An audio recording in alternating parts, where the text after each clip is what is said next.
Hello? Okay. Looks like I got my levels up. This microphone, I swear.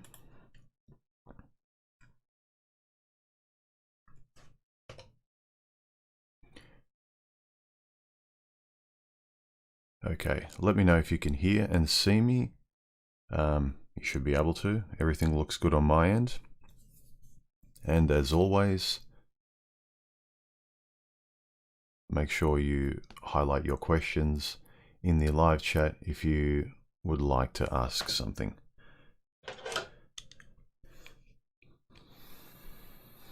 Hope everyone's good.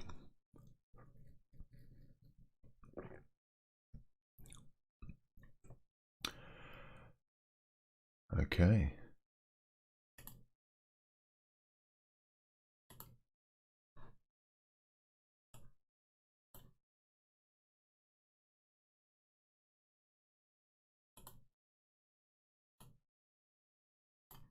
All right, guys. We are now live. Hello, everyone. Some new faces. How many people have we got at the moment, actually? That'd be good to see. About 59 at the moment.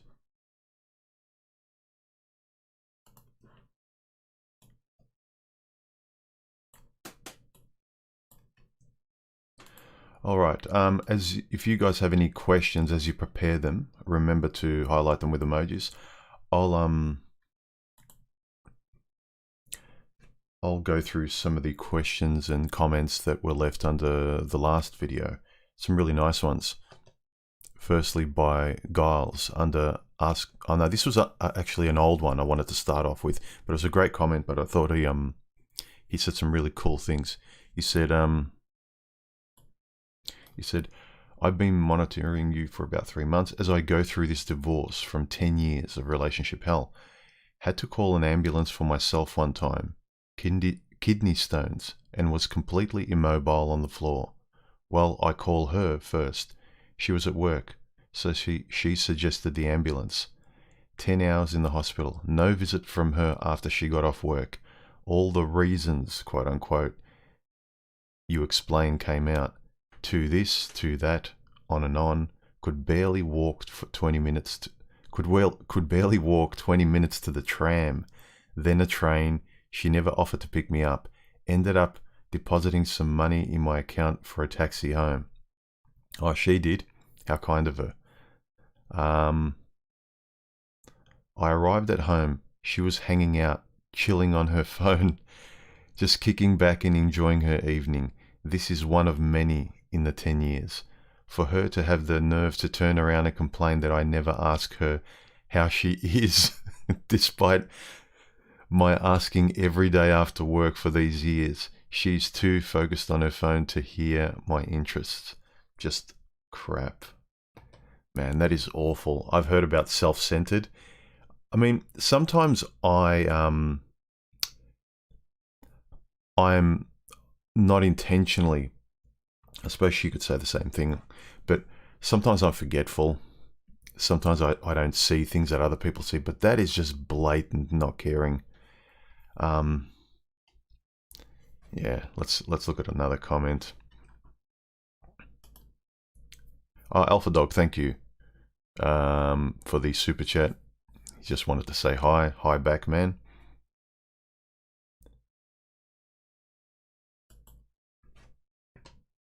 Mike D. This is related to the latest video. Life without women, now what? You know, the going to. Having things in your life when a woman is everything, even if it's, you know, in a lot of guys' cases, they don't have good relationships.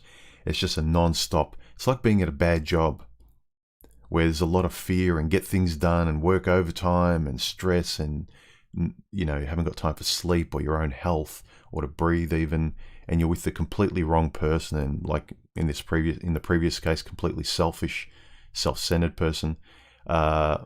What do you fill that space with? Or in going your way, what do you fill the going with? What do you fill that space with? So the video, Life Without Men, now what? What do you do now? Mike says, I think it's quite simple. Once a man understood he couldn't have the kind of relationship he wanted, he goes back to what is already... Oh, see. I apologize, guys. I didn't copy the complete thing. I'll read it. I've got it here.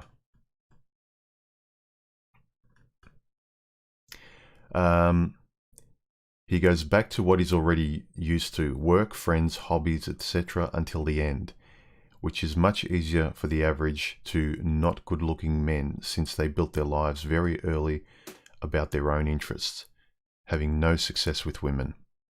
Yep. Basically, this is why guys kind of say, have at least a hobby or something to do. So when the people in your life, or most often the bad relationship you had with a person, when they're everything and it's stressful and you're finally free of it, if you're left with nothing but the voices in your head, and the voice in your head is often a bad parental figure kicking you, telling you you're useless, you're nothing, you should have tried more, you're not a good person. If you at least have something that you've enjoyed doing, if it's with friends and family, even better, to be around people. So you're not stuck in your head thinking. You can actually talk and engage with people. You can listen and speak. But if the only person you can listen and speak to is this voice in your head, it's not that good for the majority of people, because they don't talk to themselves well. They kick themselves. They blame themselves all the time. Have something you enjoy doing that you always wanted to get to, and now you do have the time. And I admit a lot of times it isn't hard. Like sometimes when we want all the freedom, when we get it, we're stressed because we're insecure. We're fearful and vulnerable in the situation we're in. Case in point, say for instance, you're in a job that takes up all your time, and you think, oh, if I didn't have this job, I'd have so much time to write or create or do my hobbies. And then you lose your job, and then you panic, how I'm going to pay my bills. So your mental space isn't there to enjoy your writing and your creativity and the hobby, or working on something that you always wanted to. You want to take care of the Maslow low-level needs, food, shelter, all those kind of things. Get that sorted, and then have the free space. But if you've got that sorted, if you've got the free space and the only thing stopping you is you're thinking about the other person, you feel bad about what happened, having at least one, if not more things that you can distract your thinking through, and in a meditative state occupy yourself in. Some people do it with running, or something that they need to concentrate on. Like a lot of guys will play video games. They're enjoyable, but you have to concentrate. You can't be thinking about your ex when you have to focus on multiple things. Your mind needs the frontal part of your mind needs to be occupied with what's in front of you too. So a lot of those things can selfishly take your attention away from the things you don't want to keep sort of kicking yourself about. So that's why guys are always saying, have something to do. And I know it's not easy, but the more you lean in that direction, the more your modality is in that forward direction. Even if you don't like it, you'd rather not. Over time, it can help distract you in a positive, constructive way.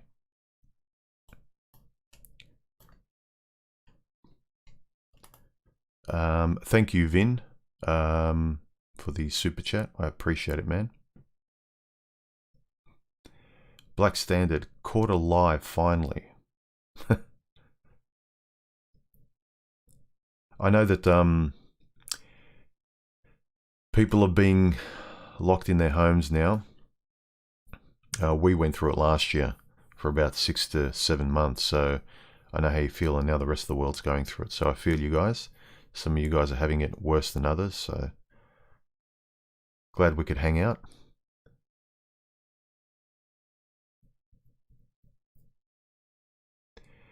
Hee TV, the minute you realize you don't need any woman in your life and you make the shifts from need to want, then you can begin living a purposeful life. Yep. Nothing said. Had a realization when it comes to arguing with family. They regularly would say that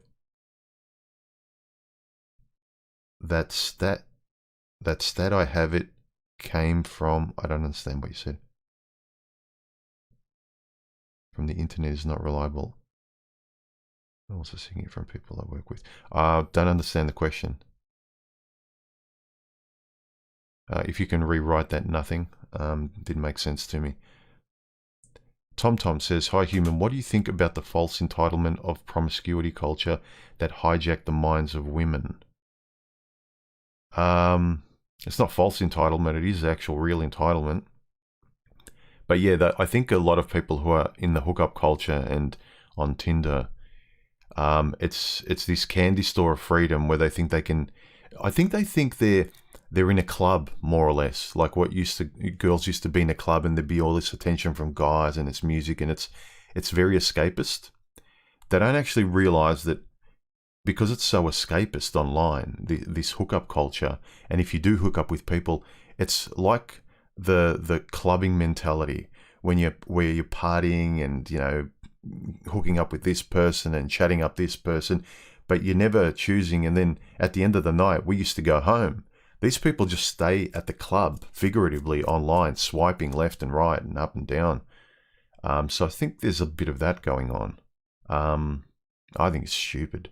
I'd rather find a woman I like, hold her, and have that tactile experience, like have her, not sort of not have a 3D flesh and blood experience, but constantly be nervously addicted to the potential of, look, I can have any of these women potentially, which you never do, and you keep chasing and chasing, and if you do, you go to the next one because you don't want to miss out. Maybe there's a better one, and you spend all your life chasing and never getting anything.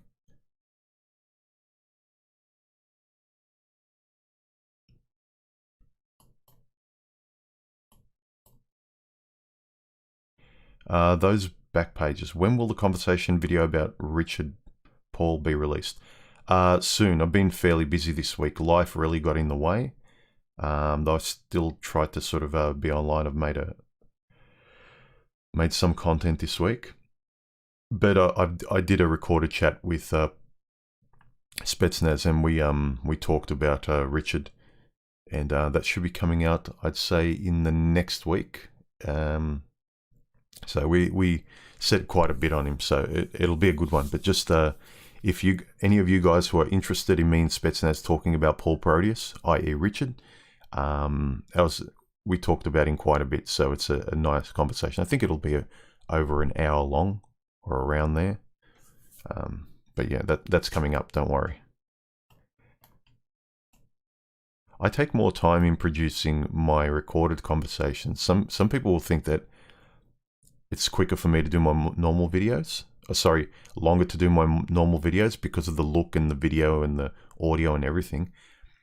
But I kind of feel like I owe the person I'm doing a conversation with to make it really, really precise and, sharp. And so I kind of make sure, the chapters line up and the headings and the visuals, because no one's on screen. It's either flat screens or graphics or whatever. I want to be respectful to the person I'm talking to, and I want to make sure the conversation flows. When it's just me, I take a bit of weight off my shoulders and say, okay, it's just me talking about the one thing, and I'm not as precious with myself. Remember to highlight your questions with emojis just to make them stand out, guys. Let's go to another comment from my previous video.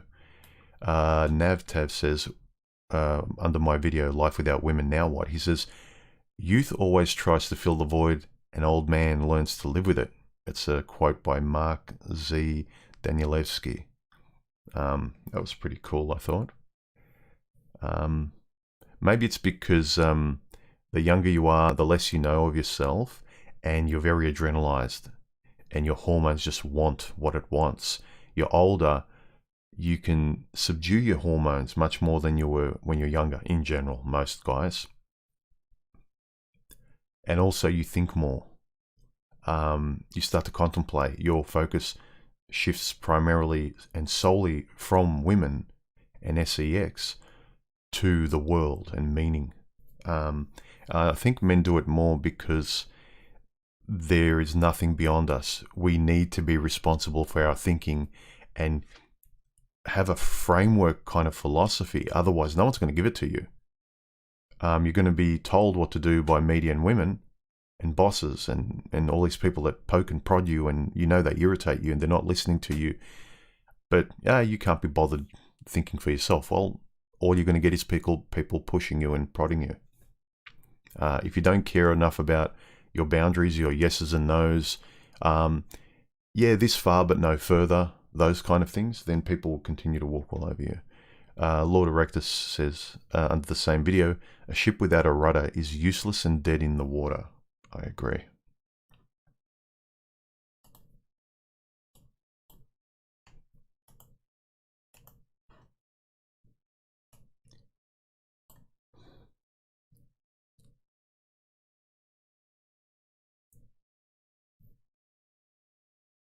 Nothing says, if the statistics become the internet or YouTube, they brush off. Who'd you get that from? Some random in a... Guys, you need to construct your sentences better. I can't make sense of what you're writing, sorry. I might be able to appreciate some of you might be writing on your phone and the phone's auto-correcting, but if you could write the question again, thank you.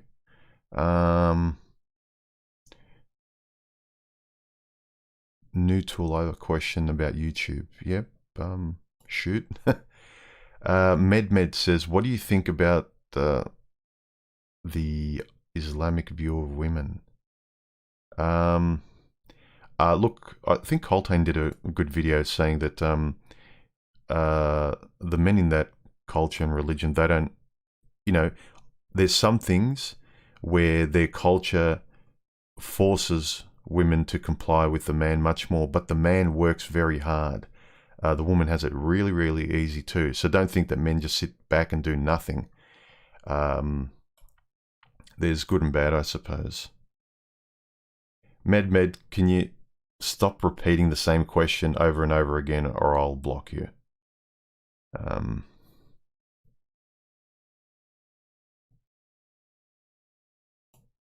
Guys, is this the way some of you guys have conversations in real life? Enzameglaran asks, I'd love to hear your conversation with Specialness talk about Richard Paul Proteus or whatever. I really dig your tributes to the man. Crank the output volume, if possible. There's only 24 hours in the day, man. I am working on it. It is in progress, but Spetsnaz and I recorded a conversation where we chatted about Paul last week.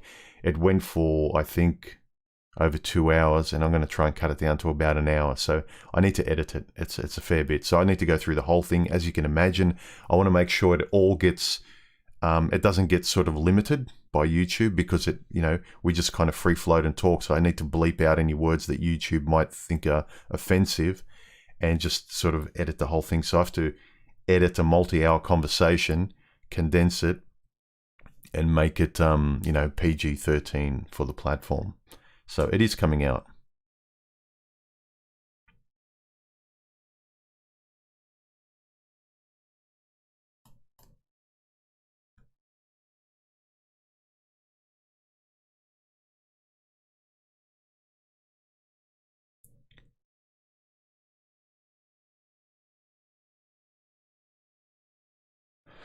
Mr. Highway, how are you, man? Nice to see you again.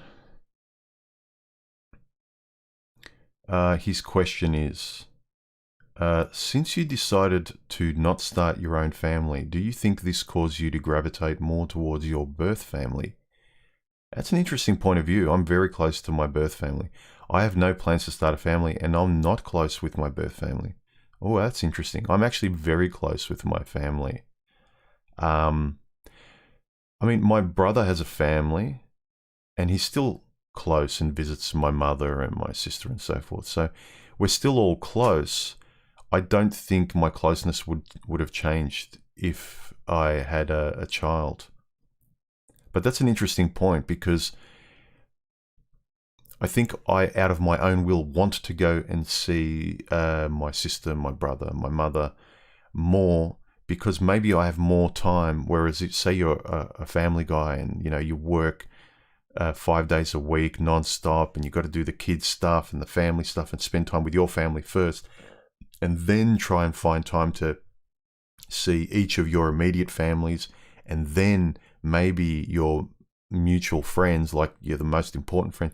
So time is so limited, so there's only so much you can give. So maybe it's a little bit easier because I've got more time than a family guy.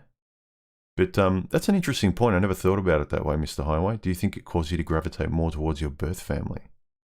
I've always gotten along with them, even when I was a kid, when we were living together under one roof. But I'd say you might be right.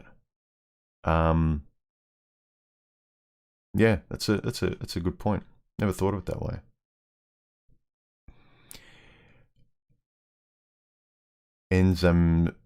That's a hard name to pronounce. Enzem Zeglaren says Paul Proteus made epic stuff. Yeah, he did.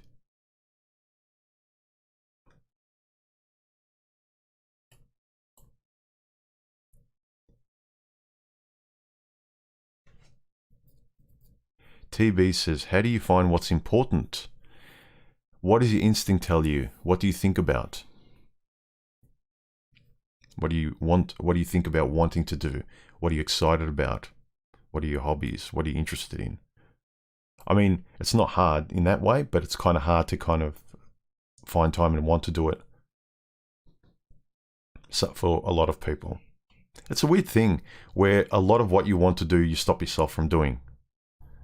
It's really strange. It's like you got an awful best friend in there pulling the strings. It's like, here it is, you can do this. Nah, you know, I don't know. It's like a teasing game.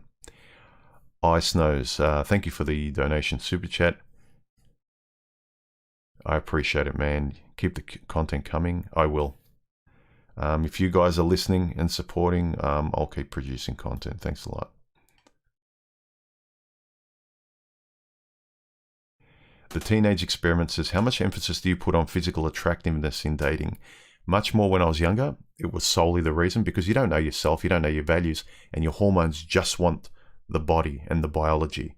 It wants what it wants. You don't think. You get older, you think more, so it starts tilting the other way.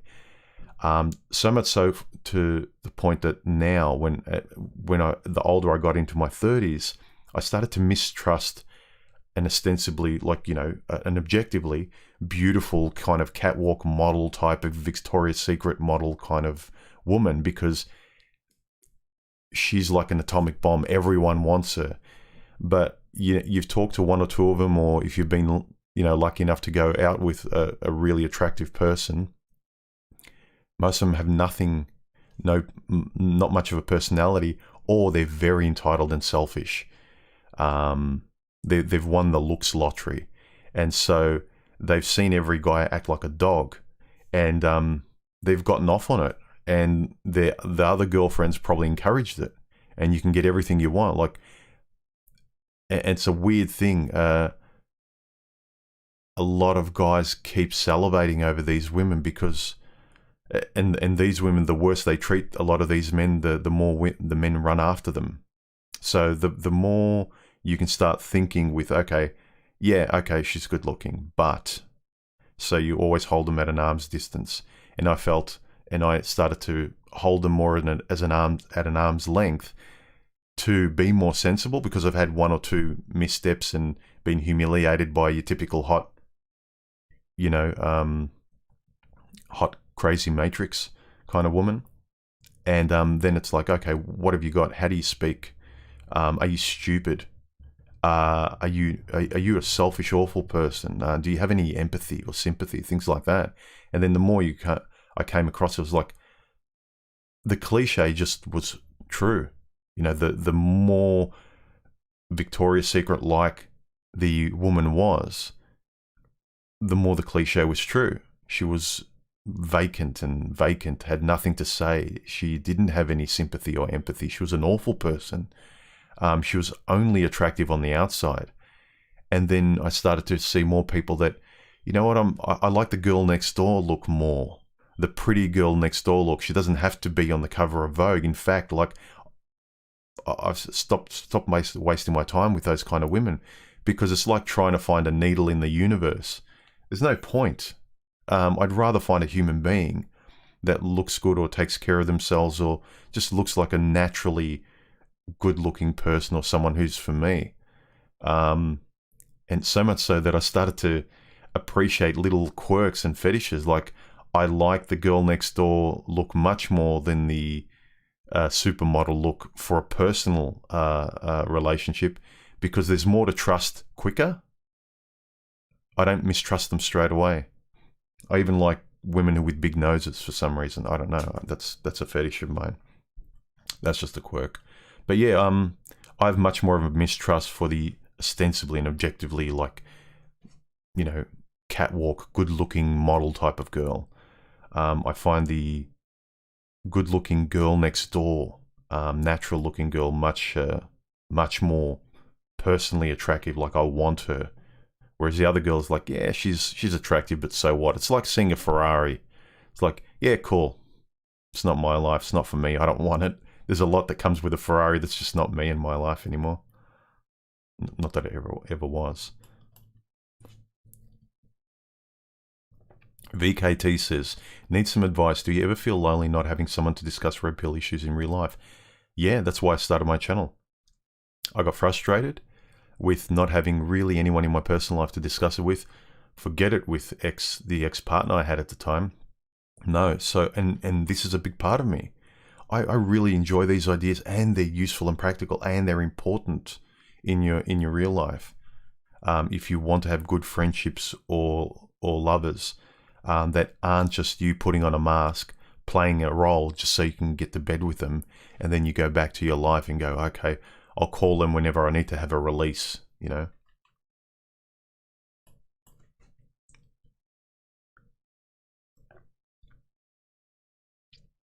Philip J. Fry, I highly recommend you read H.L. Mencken. Yeah, I've read some of his stuff. He's really good. The book, A Mencken Chrestomathy. I haven't heard of that, though. Yeah, it's a beautiful war. Says, don't forget to like. Do me a favor, guys, if you like my channel and work and stuff, give the video and the channel a like, subscribe, all that good stuff, and it helps YouTube share my videos around, because people that have been sort of, it's not my fault, people that have been sort of stationary, every now and then people get kicked off for no reason, even if they think they're subscribed, so just check.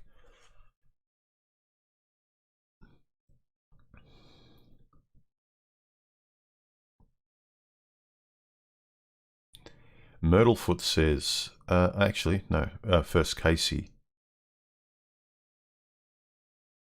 How can you best recover from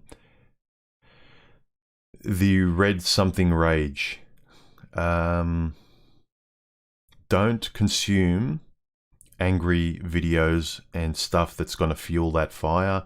Don't talk that, you know, I know it feels good to let it off your chest. Do it initially, but start consuming stuff that gets you moving towards somewhere you'd like to be.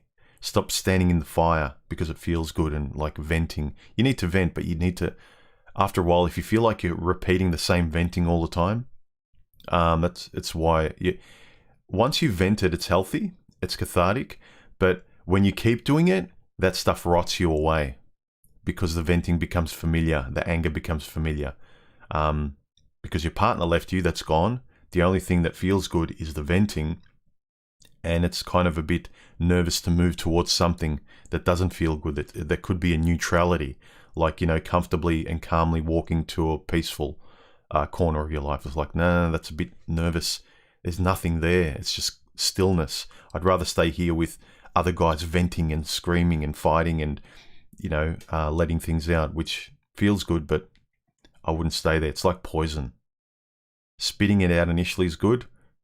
You keep swishing it around in your mouth, it's just going to kind of be worse and worse for you. Myrtlefoot, again, he says, I just want a relationship with another man, nothing sexual, just someone else to share with the expenses and feel a bit of security. What's your thought on this? This is basically kind of moving in with a friend, but you got to make sure you're moving with somebody like a friend or a mate that you know you get along with.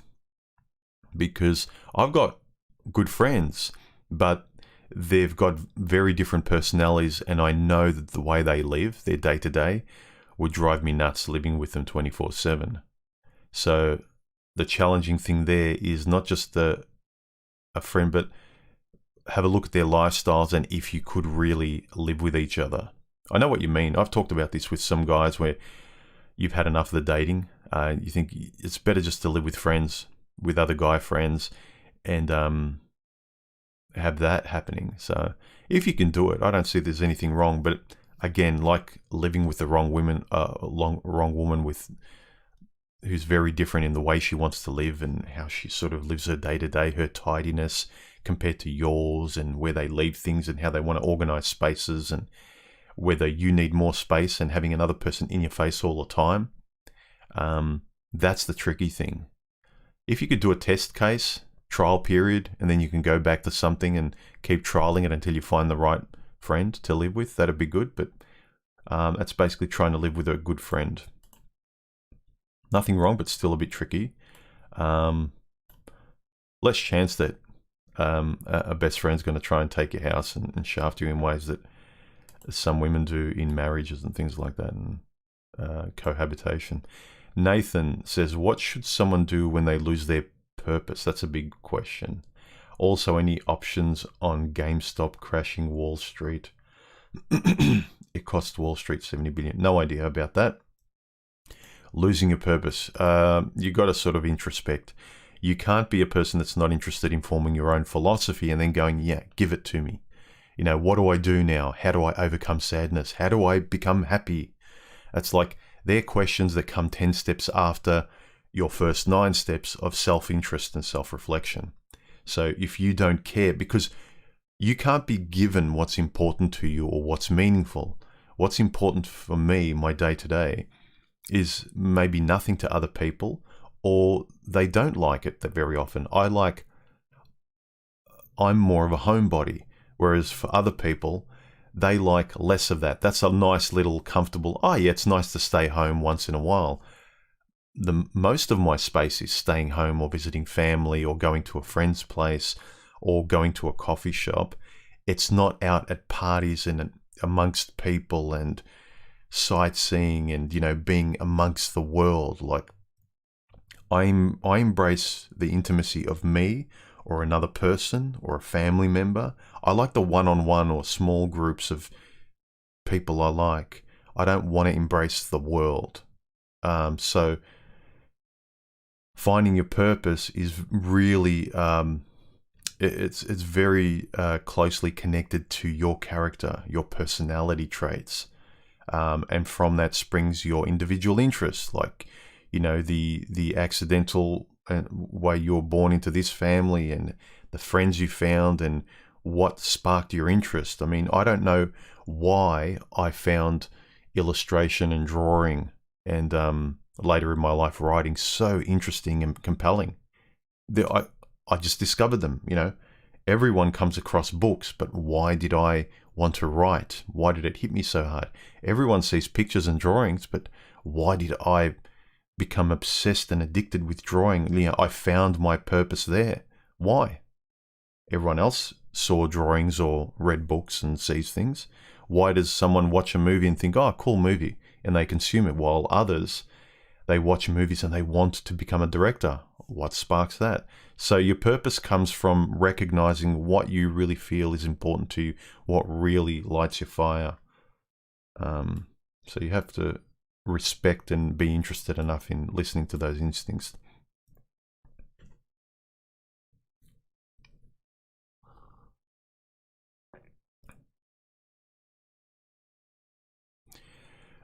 Phil Ruther, what do you think of Cosmopolitan's author who admitted to selling feminists' lies in the 60s, 70s for financial gain of the paper? Doesn't surprise me. A lot of those people, and in the media now, you notice they instigate stories intentionally.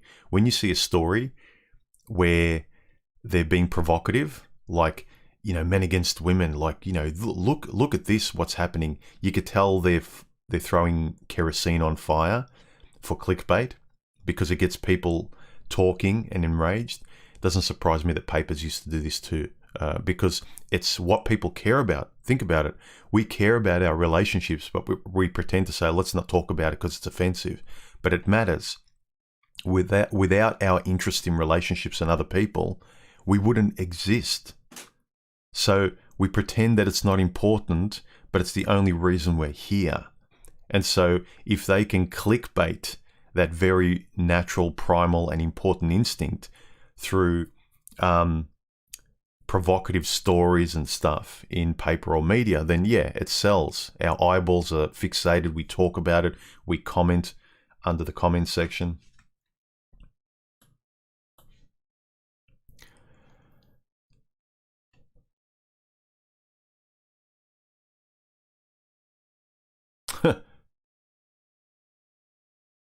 TB says, so you can't answer this question. How do you find what's important in your life? I just try to. It's in a way also lazy if you don't have any interest in self-reflection, because it's if you don't find it important enough that you have a self-interested sort of reflective view on what's important to you, and then you say, you can't tell me what's important.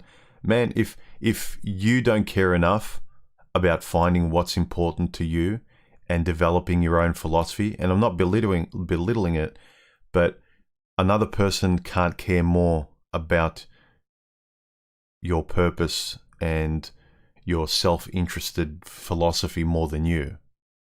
It's the same in society when I see like mothers and families lazily asking the government to fix problems that they themselves as parents should be parenting and fixing themselves. It's kind of like, well, if you don't care about your kids, why should the government or anyone else? You know, or your health or whatever it might be. There's a level of sympathy, but if you see that no, I want you to take the majority of responsibility for my health or my addictions that I can't handle, I'll try and help as much as I can with a person and give. But if I have to give nearly 100%, and they're sitting back saying, well, I don't care, give me the answers, give me the benefits, I think, well, I'm not going to care any more than you do, because it's your life. They're things that you really need to do the heavy lifting on, and I will help as much as I can. But again, you have to keep most of it for yourself too. People need to make an effort for themselves in relationships, in their lives, in their hobbies. I mean, I can't. If I was trying to offload the writing and production of a video I make, right, I have to take responsibility for all of it, and I enjoy doing all of it. Maybe it's because I'm a bit of a control freak too. I don't know, but trying to find what's important in your life, I can answer the question for me. The point is, you've got to answer it for you. So it's not that I can't answer it. I can answer it for me. No problem. It's sharp. I know my philosophy really clearly because I care enough about it. I can't answer it for you because I don't know anything about you. You know 10 times, 100 times more about me.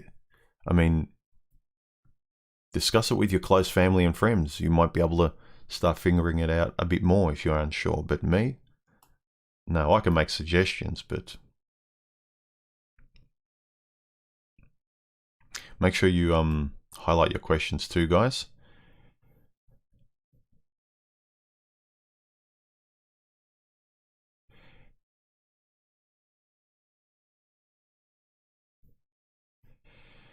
Make sure you write your questions properly, guys. It's really hard to read some of them. This is an interesting question. Sunny says, Human, how do you make peace with an abusive inner monologue? This is the superego, as it's called in clinical psychology, where you've got that voice, and it's often like a parental figure, either putting you down or it intrudes. Sometimes it helps you and it says, hey, hang on a minute, red flag. But other times afterwards, it puts you down. How do you make peace with it? When the inner monologue is abusive, I always try and think, okay, the inner monologue, imagine you as your as your brother or a family member that you care about. Imagine you in their position and you're in a bad, abusive monologue talking down to them. Or I've done this before where my abusive inner monologue is putting me down, and I look at myself from the framework not just as me on my own, but I'm my parents' son. Or you look at yourself like your best friend, and then you start defending, hey, don't talk to my friend like that, or don't talk to my parents' son like that, because you're disrespecting them, if you know what I mean. So if you can't quite find a way to defend yourself through the eyes of others that you really care about and love. That helped me.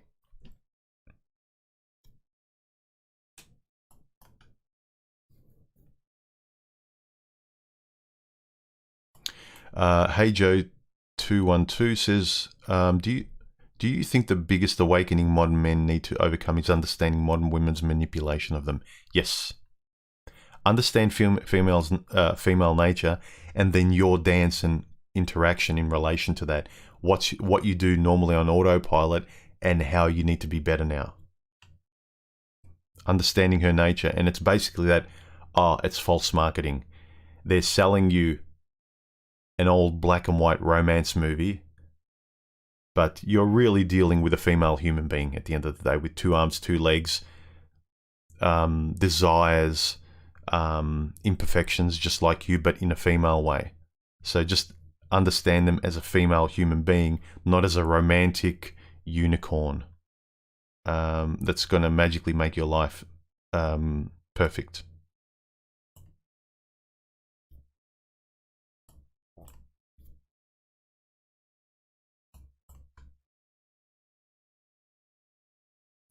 Brad says that's a weird fetish, human.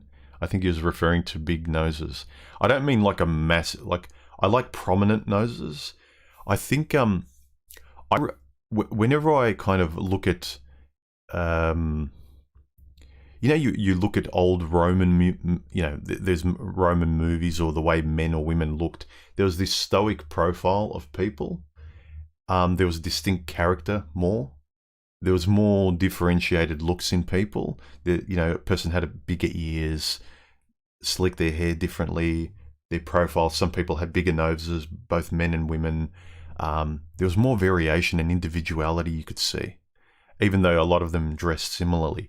Now, people dress differently, a lot differently, but they look similarly. Every chick's got the Kim Kardashian look, or trying to. So that homogenous look, to me, everyone just looks like a robot. The world's become physically, superficially looking the same, and they're only differentiating the fashion they put on themselves or the cars they drive. But back then, people drove similar cars, wore similar fashion, but how they looked and their personalities and things were much more interesting and individual. I think it's, I like that kind of, my fetish for larger noses on women. I still find a woman with like a small nose attractive, but something about that profile, there's a pronounced either strength, or I like the look of it. I like people with like imperfections. I don't like airbrushed people. Maybe it comes from my artistic side too. I like drawing wrinkles and imperfections and little things like that. I like rust and wood, concrete, old buildings, things like that. I really have an appreciation for texture. Anyway, I don't like the synthetic very much. NWCMO, were you just bad at picking women? See, this comes across as though that's the solution. Yeah, of course, I pick crappy women, but was it that I picked the rare crappy woman, or they're just everywhere and they're common, and it's hard to pick a good one? So it depends on how you look at things. So obviously, I didn't pick the right women for me. Again, quite objectively, a lot of them didn't show their character till later. They were just mirroring me and agreeing with everything I said, and a few of them thought I changed later, once I fell for them. They even told me that. And then that's why it ended, because they wanted to not move. They didn't want the relationship to go somewhere. They got tired of waiting and they couldn't keep up the act, and they wanted me to move to their life now, what they wanted to do, their lifestyle. That's usually what "where's this relationship going" means. It's kind of like, are you finally going to start doing everything I want you to do and leave your stupid, your personality and your life behind? I want it to go my way.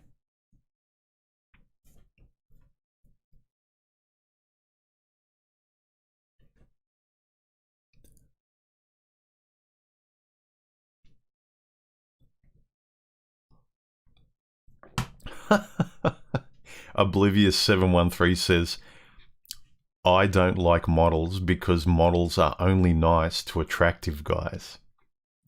Okay, so the implication being that all these model type women that I met weren't nice to me because I'm not attractive. Okay, good.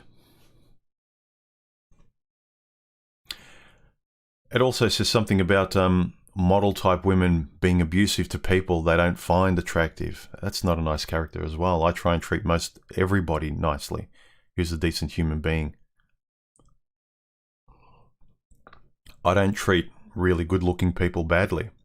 I don't treat really ugly people badly. So what does that say about the model type women?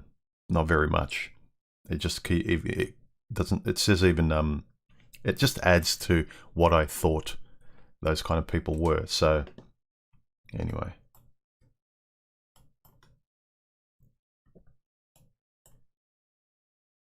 Let me put another comment up. Where were we? Done that. Marco on Life Without Women, now what? In terms of replacing your space of woman before that took up all your time, now what do you replace it with?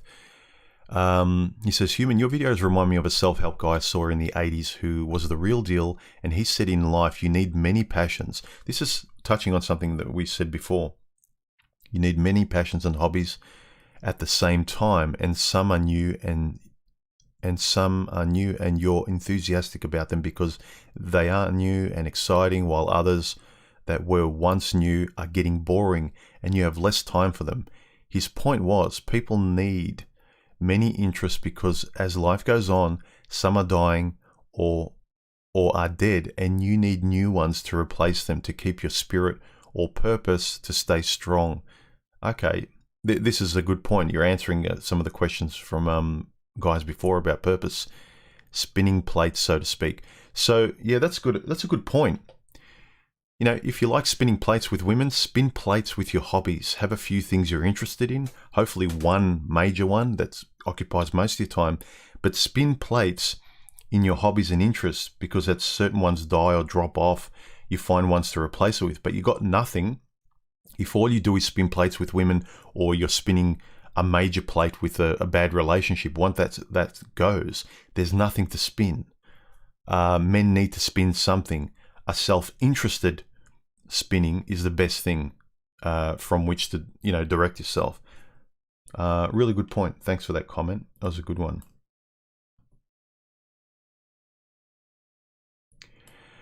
Tyler M says, in my opinion, the average woman is bad at relating to others and vastly overrating their own value. I agree.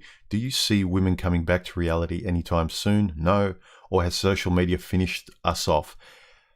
Not completely, but it's dragging us a lot now, more than ever. It's unprecedented, so we don't know how to cope with it. It's new. Everyone's addicted. I mean, if this was actually a food or a substance that was making people sick, they would ban it, or they'd limit it, or they'd make it healthier, or they'd reduce the sugar or the salt, or they'd modify it. But because they're making a lot of money, and then they can say, well, look, you don't have to use it. It's like McDonald's. You don't have to eat it. So because we haven't had enough time, it's relatively new. I don't know what they're going to do, because at the same time, they're addicted to making money. They make so much money through social media and the internet now. How are you going to go away from it? They've built their models around it, exploiting people. This is a way we can market now. We've always marketed to people through magazines and media, but it's been are at more of a distance. It's so personal now. People live on their phones. Their personalities on their phones. People think their personalities are their curated photos on their profile media, on their profiles and their dating profiles and their social media and stuff. Like, this is me, and I've got to keep it polished. And I like me and the distance I have as me digitally, because I never have to get out of my pajamas. I don't have to lose weight. I don't have to learn how to speak to people. I don't have to learn how to present myself well. It's too vulnerable. You know, I'm out in the open. I'm actually exposed. My body's exposed. I'd rather be plugged into the matrix here and be a fantasy version of myself. I need more tactility than that. So much so, I remember I had an ex, I think I've mentioned this before, where she was into, she loved kind of the dancing aspect and teasing me. This was in my late 20s. And, you know, like, she was into that. She liked to sort of tease and dance, and that was kind of like a small foreplay. And it frustrated me because I just wanted to grab her and take her to the bedroom. I don't get off on guy. I don't know how guys go to strip clubs and watch a girl do that, because I've been once or twice with friends. It's like, this is boring. I can't touch or do anything, and like, I can see the game in front of me. This is stupid. So when a girl does it in front of me, yeah, okay, do it because you like dancing, okay, but are you done? Because I really want to touch you and grab you and feel something. And that social media aspect where people are distanced, I don't get it. I get it, but I think it's just very limited. It's like you're teasing and frustrating yourself. Like, you're never touching anything you want.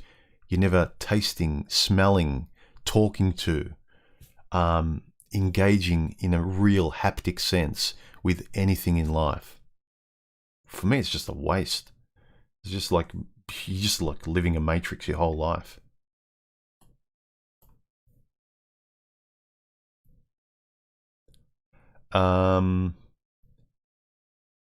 Inzaglem, sorry, I keep mispronouncing your name. I know you mentioned how it was pronounced before, but sorry.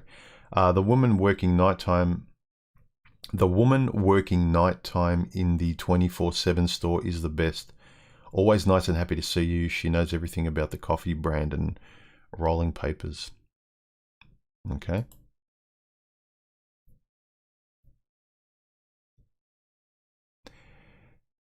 Adam Super AC, how do we improve society? With all the day-to-day troubles. Too big a question. Improve yourself and hopefully expands out. I always say it starts from you outward.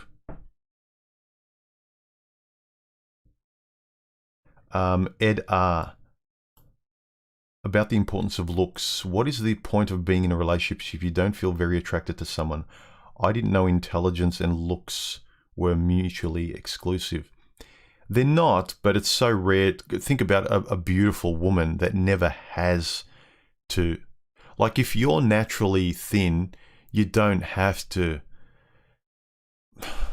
lose weight or watch what you eat, really. Like, you don't have to put in the effort. If people are naturally attracted to you, like, you know, moths to a flame, you're a beautiful person, or you're an attractive person, you're a tall guy, or whatever it is, you're a girl with large breasts or whatever, you don't have to try. It means you don't have to try and develop parts of yourself that are good to develop as a human being, how you interact. But if you get used to just sitting there inert and life is thrown at you, it's not a good thing, because as you get older, your looks deteriorate and you've never exercised any other aspects of yourself that someone who was less attractive had to. So that's the danger. I mean, they're not mutually exclusive, but generally, especially today, how superficial a culture is, why would you need to develop your personality that much? You know, unless you have a will, a self-interested will, because you happen to be a good-looking supermodel type person who loves stoicism and Dostoevsky and reading and writing and speaking and philosophy. That's rare for a person to have that wiring. But most of the time, if you get flooded with attention and friends and a social life and jet setting, You probably don't have time to go, hang on a minute. No, yeah, I know everyone's throwing money and cash and prizes at me. I just want to spend some time on my own. You know, I don't want to gorge myself with all these, you know, just think about it logically. It's very hard. Again, why the unicorns are so rare or non-existent? You know, the smart, the Mensa level genius, empathetic Victoria's Secret model. It's a fantasy. Yeah, there's a slim chance one of those people exists. How much of your life are you going to spend looking for a fantasy that probably won't eventuate? I mean, if you're a billionaire, you might have more chances, but still, you can never trust whether the person likes you for your personality too. So there's always trade-offs. Axaman, thank you very much for the super chat. Message retracted. Okay. I don't know if it was retracted by you or YouTube.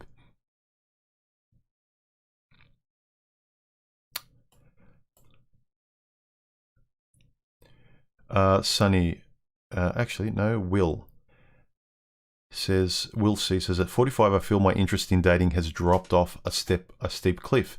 I'm surprised how this feeling has come on so strong. Can you relate? Relationships and even dating often feels like work. Yeah, it happened to me in a big way in my late 30s. Yeah, it happens when it happens. You can't deny when you feel like, nah, it's over. Or I really care a lot less. It's not like a gradual, I was hurt. I need sort of time to recover. Okay, back to the old me. You sort of get to a point where it's like, nah, I don't want to be the old me anymore. Like, I'm over it now. It's kind of like moving on to another job, like, or moving on to another life, or what have you.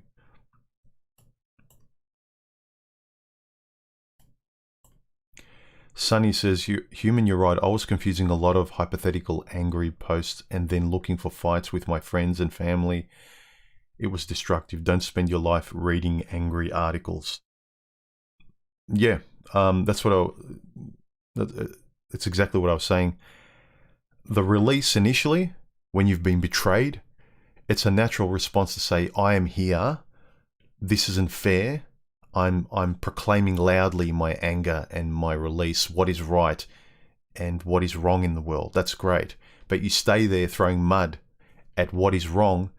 You need to start, rather than continually throwing energy towards what is wrong, and we can agree on the same page, you need to start throwing energy at what is right too.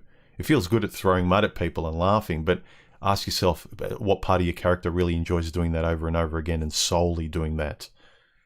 You know, don't you want to be a person that throws energy and, you know, mud at yourself, like in a good way, instead of mud and energy and stuff to the people you hate? Because if all your energy is going to them, it might be negative, but that's where all your energy is going. Throw some in your direction.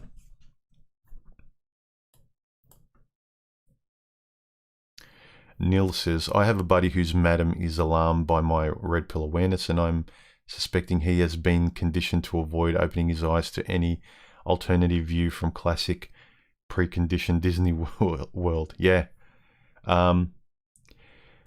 Not so much these days, but I know when I was younger, my friends' wives didn't like me hanging around their husbands. Because I just talk the way I talk. If the subjects go to women, I'll just talk. I'm not rude. When they'd ask me, why don't you get married? Why don't you date? Why don't you this? Why don't you that? I'm very honest about it, but I'm not insulting them. I'm just saying, oh, well, I think women this and that, and I think this is unfair. And no, there's no way I'm letting a woman into my house and risking blah, blah, blah. And a woman needs to prove herself to be blah, you know, and to them it's insulting. It's like, I don't want my husband to hear this. I want him to think I'm the goddess, and I want him to be completely open. I don't want human to kind of be giving him things to think about, going, you know what, that's a sensible way of looking at things, human.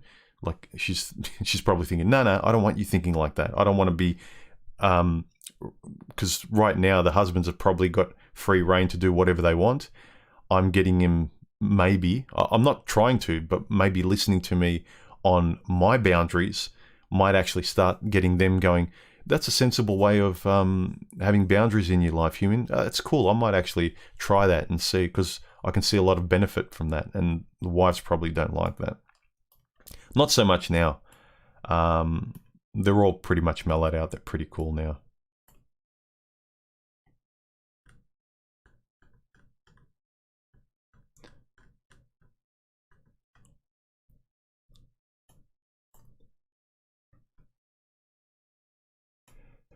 Sonia, great lighting in your video.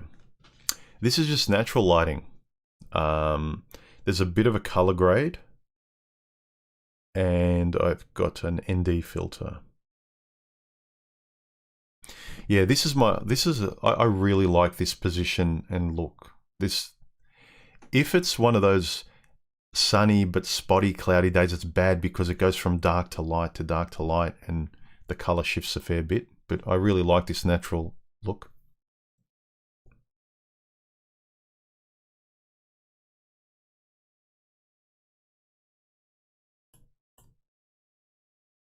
Make sure you highlight your questions, guys. G. Gared says, I live with 2 flatmates, girls. They can't talk about anything but themselves. They don't even ask how I am, or if I say something, they divert the conversation and talk about their lives. Frustrating. Yeah, and I bet you they complain about men not getting them, not understanding them, but they don't listen to you at all. Yeah. It's probably good that it kind of, those kind of typical modern, media, social media obsessed me girls, living with them probably in a very concentrated way shows you, like, now I don't want a person like this. I can't live with a person like this. And so if you go on dates, if you recognize any traits you see in your flatmates, that probably goes a long way in helping you avoid those women in your intimate life. Look at it as a positive.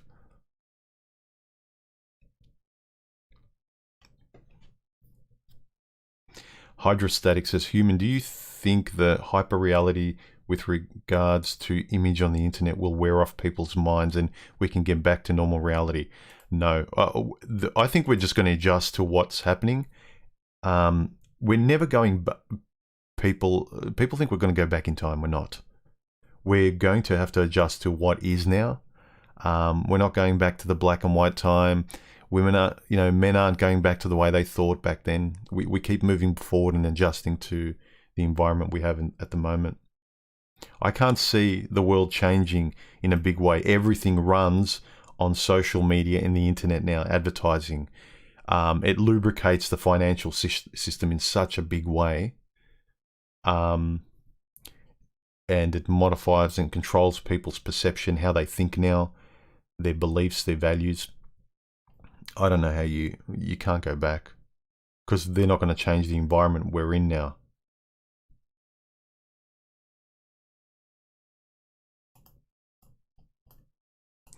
Tom says, do you believe in being uncomfortable to be comfortable?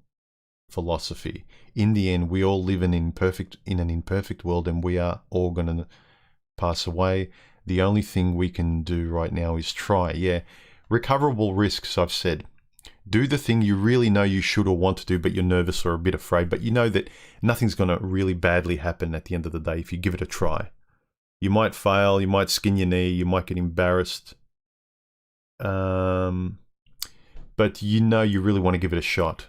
But you might be worried about embarrassment or a bit of a falling over. Do those things, but don't jump off a cliff where you got no, don't jump out of an airplane without a parachute. That's different.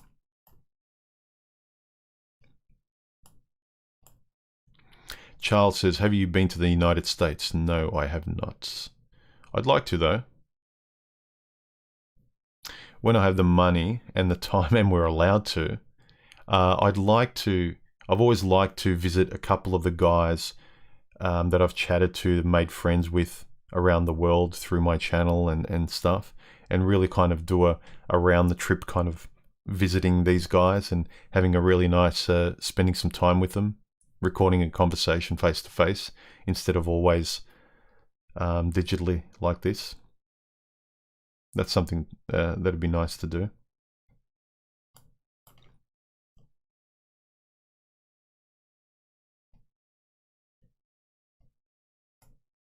Lucid Dream MGTOW. Question: human women in general don't reflex nor think in abstract ways, so they don't build civilizations, but drain them to the end. Is that a question? That's not a question. That's a statement with a question mark at the end. Yeah, women in general aren't good at abstract thought. They've never had to be, because men have been in charge of survival.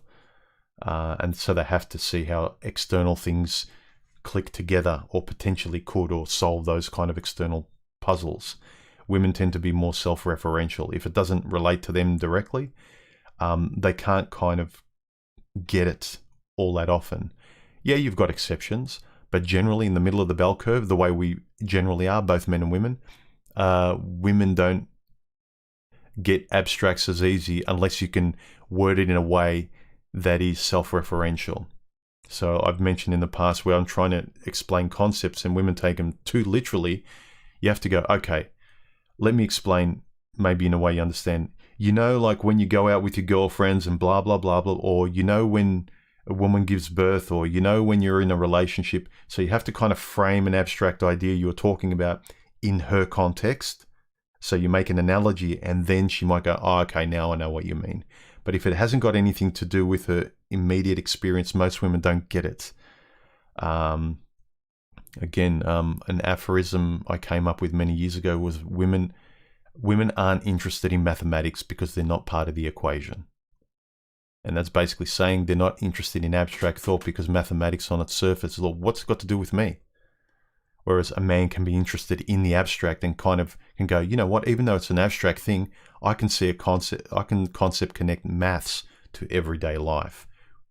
But from a woman, it's very much, it's all about me. I'm the center, and how do I connect to the world? Whereas guys can connect things in the outside world, and then from then possibly make connections to themselves. So it's a different way of operating. Dirkex, hi human, tech question. If you capture video on a DSLR, will it burn out the sensor real fast? That way I understood it was a sensor is only good for 15K still images. Thanks for your content. That's a good point. I've never thought about that. I don't know. But this is predominantly a video camera, and they make a lot of DSLRs now with video capabilities. People are using it for videos. So if people are using a camera for years and they're still good, and the still image quality is still good, how can you tell? Maybe mathematically, if they could measure from the start to the quality of the sensor, the degradation, maybe in 3 or 5 years, maybe it has degraded microscopically, but can you tell? And also, I'd rather use the camera than not. That's what it's for. If you can make use of it, the point becomes redundant. But maybe it does. I don't know the answer really from a tech question, but maybe it does burn out the sensor, like, you know, leaving your monitor on really high. Depends on how it's used. Yeah. Or maybe not, because the sensor likes just going in. So the photons on the sensor are being stimulated, but then it's not like a screen. It's not like the back of the screen, the flip screen on the camera. That might actually get burnt in or might degrade, but the sensor in the camera might not. That's my feeling. Anyway, let's get off the nerd stuff. Most people probably aren't interested. I am though. That's an interesting question.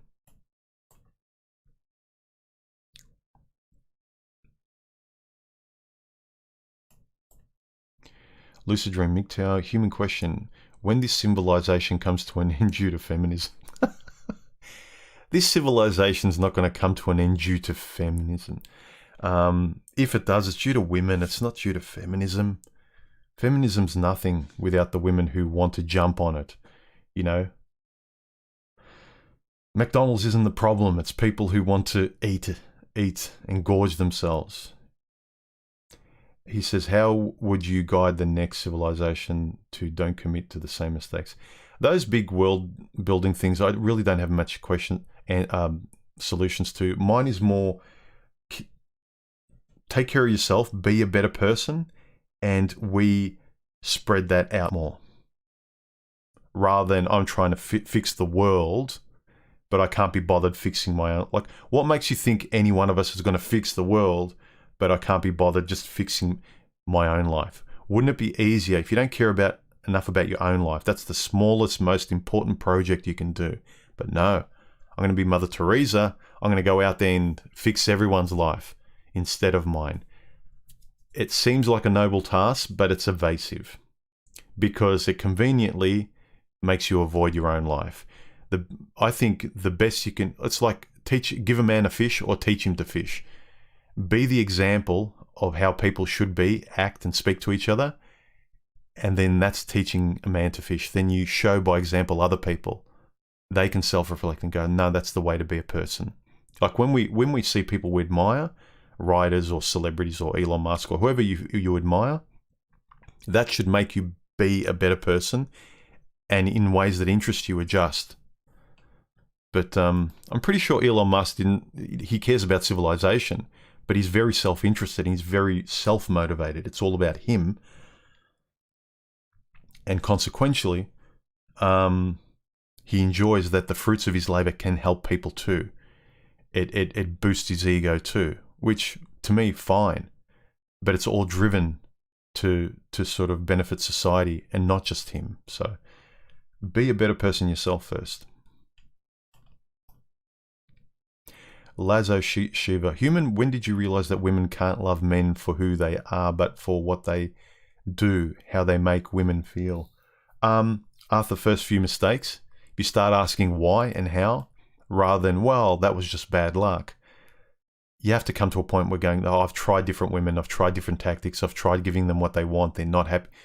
And then you start reading other people. Like, I've learned from guys who are older or smarter or have pieced this together. You hear them say it and certain things click into place. But I think I started noticing and reading and making sense of it in my early 30s. You have to be self-interested enough to read and find the answers rather than listen to society and women saying, well, you've just picked the wrong woman because we're all great and you just had bad luck. It's like, okay, if it happens once or twice, but 3 times, 4 times, 5, like if every different woman that you're consciously trying to pick, that because you don't want to pick the same person, they're all exhibiting the same traits, it's ending the same way, they want the same things, they all expect the same things from you as a guy. It's like, no, it's the same script. It's not me. Then you start looking at why, how the game is played, what role you're supposed to play. Oh, now I get it. This is my role. This is her role. This is expectations.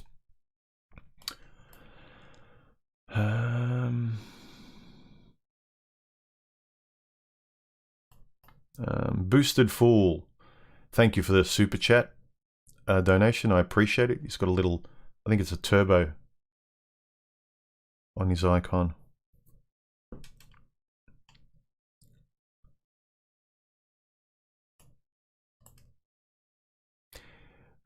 Raul says, how does one approach relationships if someone is antisocial, whereas right now we live in a world of instant gratification? I think most people are antisocial, but they think they're social because they're living on their screens. Oh, look at my big persona. I've got so many followers. I'm forever dating and swiping right. And I look at all the people who want to date me. And I might kind of go out on a date superficially dolled up. I put on a persona, but then it never goes anywhere or I hook up. The world is at a distance. So I think people are more antisocial, but they believe they're more social because of social media. If you took away social media, these people would be the biggest recluses and mentally kind of broken people without social media. They're not as social as they think they are. Heck, I think I'm more of an introvert than most people. I can be social, but a lot of these, real party kind of social people, you switch off the internet, they'd be curled up in a ball in their home, not knowing what to do, how to speak to anybody.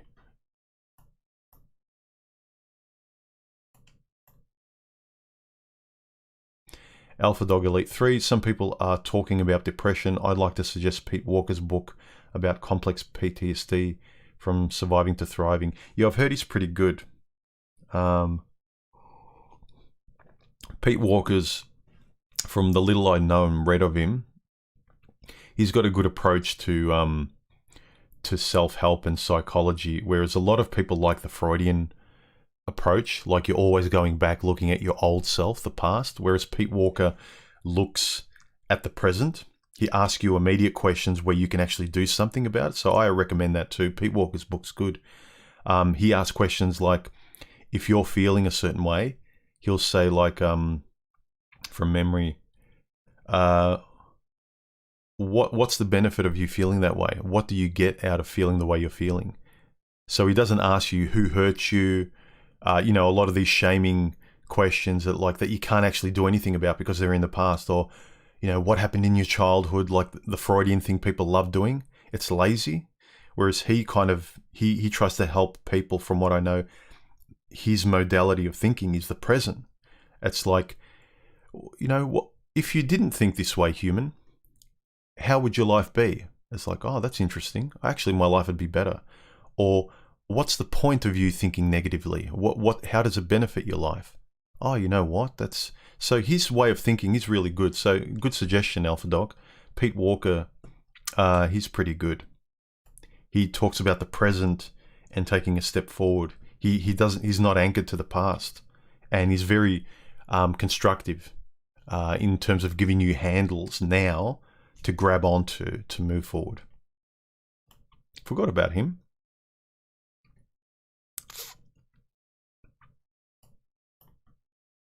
Ben J. Man, I think you're an attractive bloke, mate. Thanks, man. What's that line from As Good As It Gets by Jack Nicholson? If that did it for me, man, I'd be the luckiest man alive.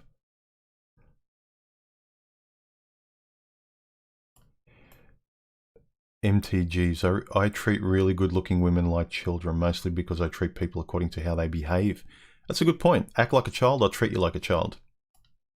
I don't care how cute you are. Tasmanian devils look cute too, Try touching one. Pay attention to how they behave. Look, women hide a lot. They're very passive. They're not forced from a very young age to say, well, if you don't risk and try and risk falling over, you're never going to get anywhere in life. You have to try. You have to be a human doing. Women can get away with being passive and being indirect. Men can't. So even women lie to themselves without even meaning to. They believe sometimes what they say.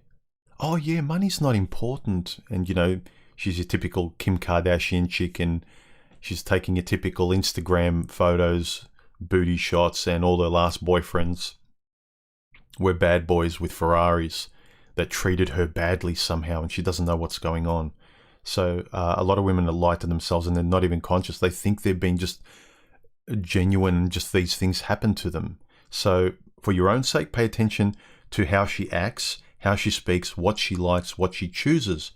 If she always has chosen bad boys and she wants a nice guy, and if you know you're a nice guy and you're nothing like a bad boy, then there's no point wasting your time, because you're not a bad boy and she likes bad boys. Her actions and what she likes and how she speaks shows you that. And if she's not actually verbally showing you that she's made a conscious effort to change, which most of them don't, it's all talk, then don't waste your time.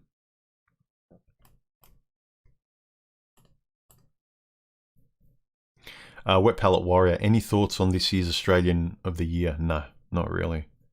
Some broad that was crying on TV, I saw. I didn't even pay attention. Like the Archibald Prize, that's a prize here in Australia for fine art painting. It's become a joke. Everything's politicized. Like the best painting doesn't win. It's the paintings they pick is because it was painted by some, LGB,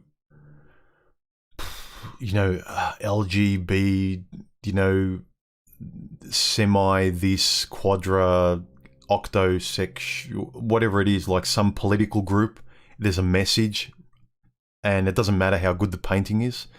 It's the same with Australian of the Year. It's kind of like they give it to sort of some real political cause that's hot at the moment. So the quality of what the thing is isn't as important anymore.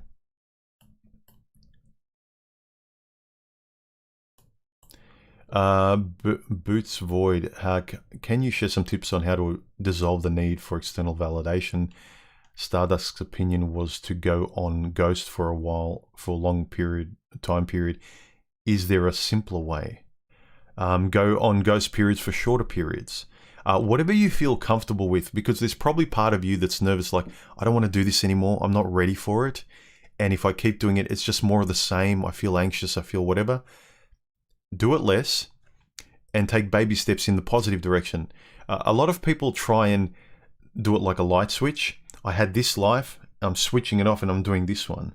And if you've got no handles to do the new life, think of it more as like a slow dial. So try a bit, less of the bad stuff, more of the good stuff. It's like AA. Or getting off addictions. Like, very few. It's like the most constructive method is to wean yourself off, lean in the positive direction and take steps towards there and walk away from the other and let go of the other stuff. So same with ghosting. Ghost for as long as you can. If you have to go back with your eyes open and at a distance. Go back to ghosting a bit more, make it more frequent, go back to the healthier option more and more.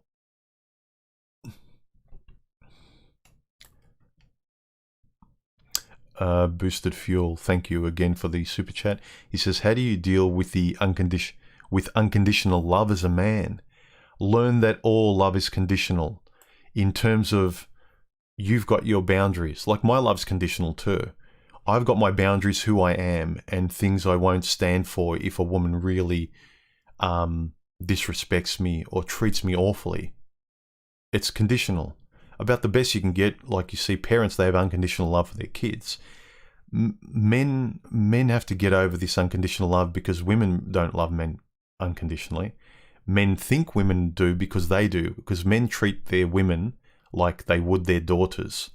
Because generally parents, if there is unconditional love, it's more to do with parent to child. But guys treat their women like their child too. Because, like I said, some of them act like children and you treat them like children. And a lot of men get off on that father-daughter relationship, which is a bit weird. But train yourself that all love is conditional, but in a positive way. Like, even if, my mother came at me with a shotgun and started to try and ruin my life and was an abusive person, yeah, I love her, but my love is conditional, and I'll keep her at arm's length. Like anyone you love, like, all love is conditional, but sensibly conditional. If they start to push boundaries that are ridiculous, like, why would you keep getting abused? EC2189, thank you for the super chat. I'm very grateful. Thanks, man. His comment is it imperative knowledge, understanding and accepting the innate and inherited parts of yourself in regards to individuation and authenticity? Yes. If so, is it worth the pursuit of what's outside for it? Yes, if all paths lead to the understanding and accepting of that innate, inherited parts of yourself in regards to individuation and authenticity. As long as you don't, if you abide by the golden rule, you don't step on other people to get it. It's not like all ends justify the means. But I think if you're operating from then, I think that's a good, there's nothing wrong with that point of view.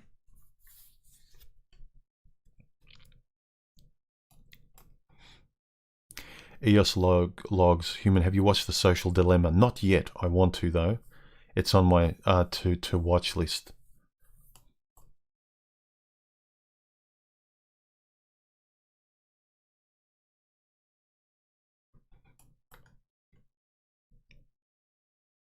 Jin Reaper, first time watching a human live stream. Welcome, man. Nick, thank you very much. for your donation. His comment is, why are you geh? G-E-H. I don't know what that means. What is G-E-H? Or H for the Americans out there?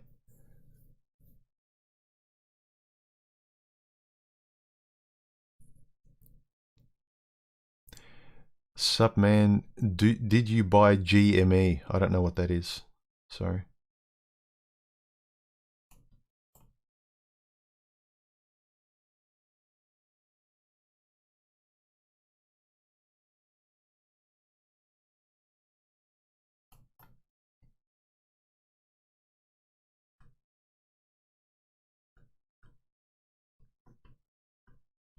Don't forget to give the thumbs up and like and all the good stuff, guys.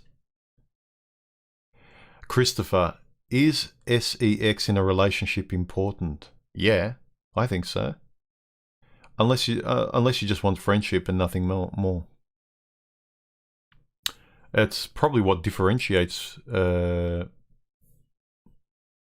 your normal platonic friendship from your typical biological romantic sexual one. But I think it's important. Again, it comes down to you too. If you know it's really not that important, you can take it or leave it, or it's something you can do without. Who am I to tell you otherwise? For me, it's still important. But depending on the person, like before there was, it was like an addiction, but now it's kind of, it passes through a filter of the front of my brain. I can't be with a person that annoys me. I can't be with a bad relationship kind of woman anymore. If she gets through that gatekeeping, then I'd enjoy that intimacy, but nah.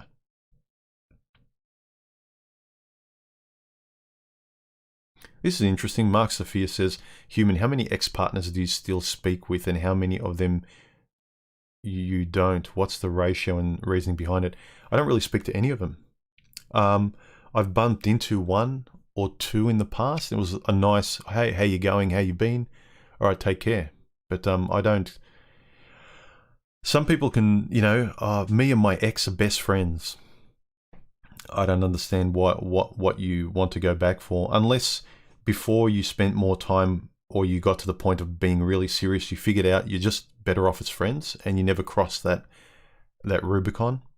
But I don't. I just don't see if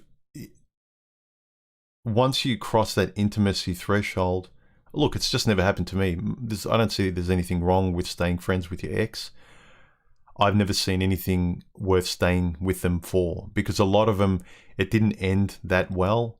I don't have any anger towards them. Don't respect some of how it ended, but not in an angry way. It's kind of like, oh, well, they turned out to be a different person, and even that person's not a friend I really want to have anyway. Don't feel a lot of attraction to spending a lot of time with that kind of person who they ended up being. And plus, then you've got the memory of whether it was the fakeness or just kind of really weird. And then also you catch up with them, then you see them with somebody else where you used to be kissing the person. It's kind of like, yeah, what do I get out of it? Unless there's something you really like in the person and the other stuff was never there anyway, maybe. I just feel neutral and I see nothing in it.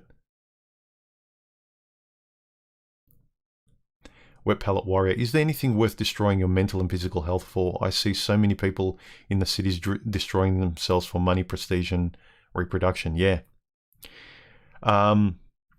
In a healthy way, exercising, whatever, like you can say you're destroying muscles and rebuilding them and stuff, but actually long-term destroying yourself over time where you can never get it back, I don't think it's worth it. People destroy relationships for superficial stuff, waste a lot of time. But I don't think it's worth destroying your mental and physical health. I think you need to maintain it. Especially as you get older, you'll regret it if you don't.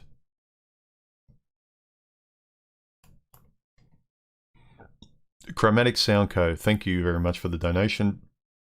His comment is, thank you, Human. Your perspective from Australia really moves the politics from what you are saying. Love from the US. Cheers.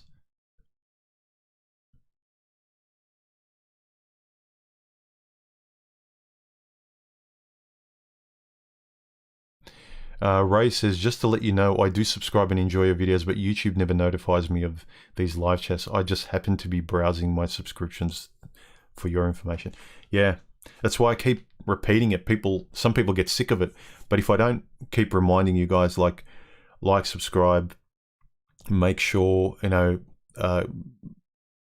check your feeds, all that stuff, because even if you are subscribed, YouTube just doesn't notify you. I don't know how the algorithm works. It's not my fault. I keep trying my best, not just with the videos, trying to put up a video every week at least, but notifying you, trying to do a live chat every week. So not my fault, but just bear in mind that they will feed you what they want you to see, because a lot of the stuff they want you to see and what they will feed you and remind you of are the channels and things that they can sell cornflakes and more user-friendly, where they can make money off of. So I get it. I'm using their network. They want to make money off me. And if my videos don't make more money off me than this other person, they're going to promote the other person more than me.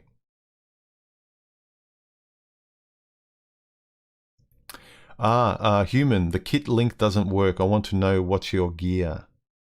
You look sick. Yeah, I need to fix that. One or two people have told me that. I think they've changed the link, and as such, I haven't been able to find my kit link is still there, but I haven't been able to find that link. If one of you guys can remind me what it is, I'll try and put it up, but I need to find it again. Mr. Highway, thank you very much for the super chat. He says likes are free, guys. Yeah, likes are free. You just have to hit the like button and subscribe and the bell.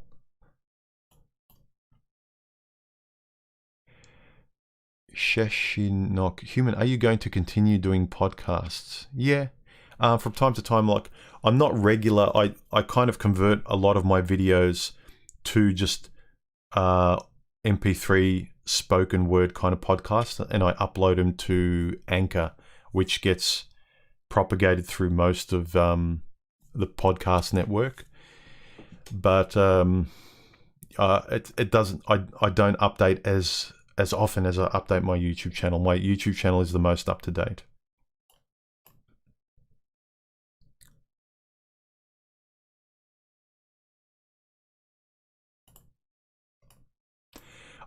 Some of the questions, guys, about politics, I don't really have much of opinion. I don't know about sort of like politics and conspiracies in the big kind of world. It's too big a question, and it's all speculation. I don't really... My opinion's as good as yours because we don't really know. I'm not sure.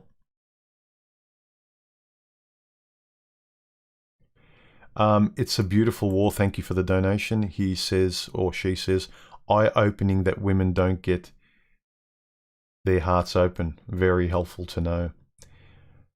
Well, it doesn't appear they do, because they kind of get back on the horse, so to speak, pretty quickly compared to men. And I'm talking after a serious relationship. Yeah, exceptions, duly noted, but in general, women get on and get back into relationships fairly quickly and move forward. Chris says, do you think that building a monument for Paul is too much? I wanted to do something like that. It would be fitting, wouldn't it? He was a great guy. It's annoying he's not around. Would have liked to tell the guy how much I appreciated his work.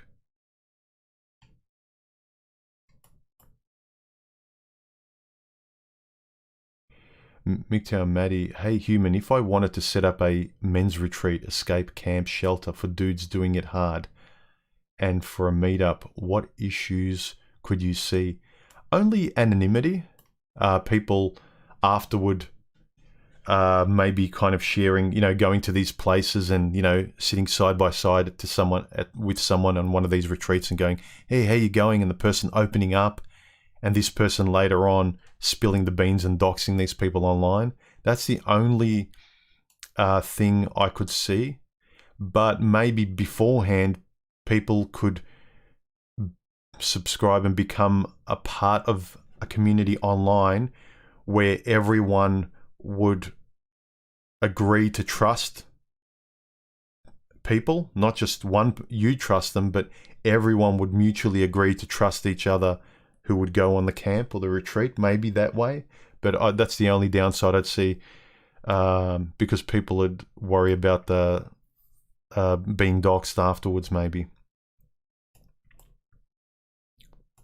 My gear I'm using at the moment is, someone asked about my gear link not working. I need to find out what it is now, but I have my gear up on kit.com. At the moment, I'm using a Panasonic. Is my audio clipping, guys?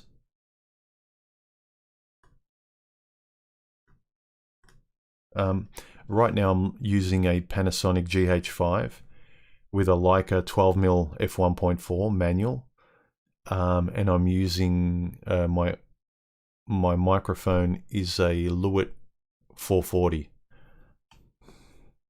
running through a Go XLR Mini mixer.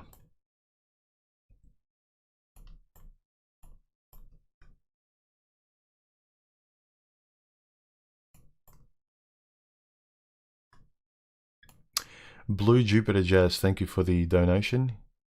They say, hey human, been checking out the videos since Stardust gave you a shout out back in what feels like a decade ago. Yeah, excited for the Spets talk. Yep, a few people have said they're looking forward to it.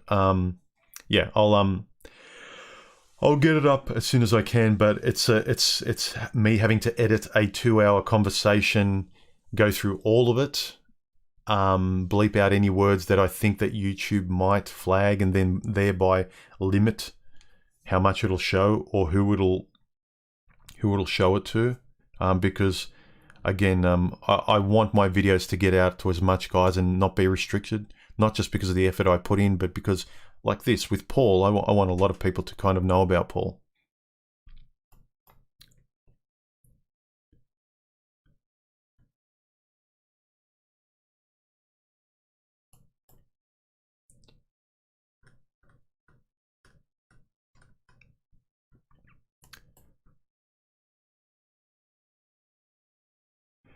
Blue Jupiter Jazz says, human, did you hear many relationships horror stories in your 20s? No, I didn't.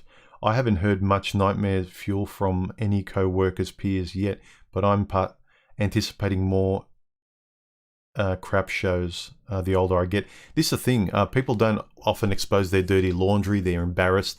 If people are going through divorces, they keep a straight face. It's embarrassing to them, especially guys. We don't speak about this stuff to each other. But I encourage more guys to do that, because more guys are growing up in single mother households. In public, we're only allowed to speak in ways that women find approving, that women approve of. So talk, learn to speak, talk with guys. Don't just talk in the way women find acceptable. Otherwise, the world and women will manipulate you any way they want. As Nietzsche said, he who cannot obey himself will be commanded.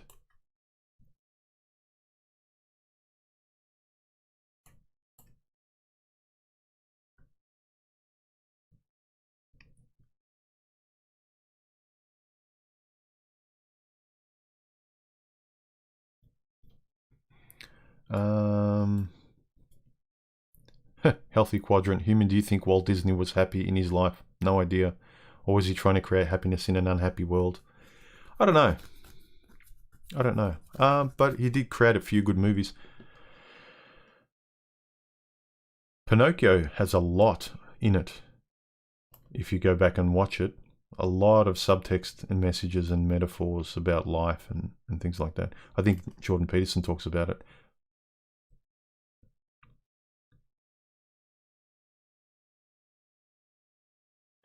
Boosted Fool says, has it always been sugar babies and sugar daddies? Isn't that just human nature? Yeah, I suppose so.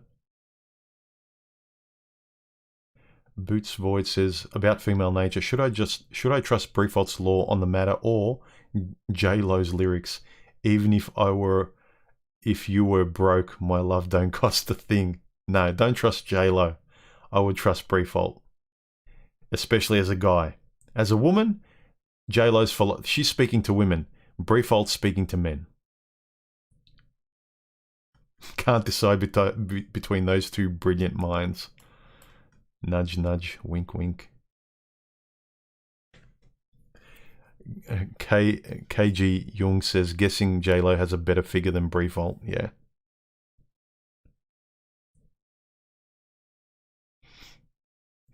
Obzen says, hey human, thanks for your work. Do you think women are so comfortable with weight gain, obesity? I've had multiple relationships end due to outrageous weight gain by my partner. As in your partner's had outrageous weight gain. I don't know, do you guys eat a lot together where you've got a really fast metabolism, she doesn't? Because this is the thing, between men and women, one of the few things we've got in common without having to worry whether your personality is in common, just you can close your eyes and just pick a woman, is you can sleep with each other and you can eat together. Those two things. Everything else is generally like very different and your natures are very different. But those two things, the male and female, those two things you're compatible with. SEX and eating together. And if you've got a fast metabolism and she doesn't, and you're going to Macca's, you're spending your time watching Netflix and eating 5 pizzas, and you're fine, she's not, that might have something to do with it. Or if you're more into working out and they're not, your lifestyles have got to be compatible in certain ways. I mean, without knowing much, I don't know, but that's what I'm kind of guessing. Marks the fear. Hit a like, guys. Help a bogan out. Yep. Channel 1-800-DUMB. Thank you for the donation, man. Love from over the ditch. Shout to human and the fellas. Female narcissism. Human, what do you reckon? Yeah. Technically, if you look at what constitutes a female in the DSM, psychologically speaking, most women exhibit narcissistic traits, especially you look at the start of even dating a woman or getting her to go out with you or giving you attention. She's the center of the universe and you've got to impress her. It's all about her, impressing her, making her laugh.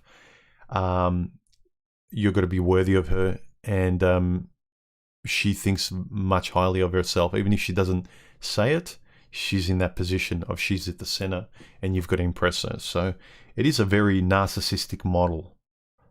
So the way women operate especially, how much they want compared to how much they give and how much the center of the universe they place themselves at.